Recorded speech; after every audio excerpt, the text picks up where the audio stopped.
पैसा पैसा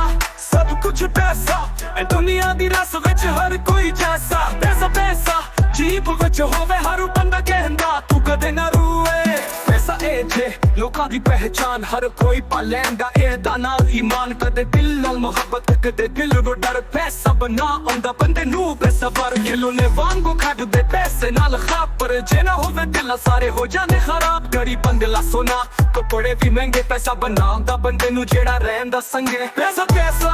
सब कुछ पैसा ए दुनिया दी रस विच हर कोई जैसा पैसा पैसा जीप विच होवे हर बंदा कहंदा तू कदे ना रूए पैसे दे पिछे लोकां दा प्यार खत्म हो गया दुश्मन भी बने जिथे यार खत्म हो गया रिश्ते नाल सुदे दिलों भी कर ले बंद पैसा बना आंदा इंसान नू शर्मंद वजे कमाई है मेहनत नाल दिलों ए साफ फिर पैसा बन जांदा जिवें रब दा इंसाफ पर जे होवे लाज पैसे दी भुख ए दुनिया दे खेल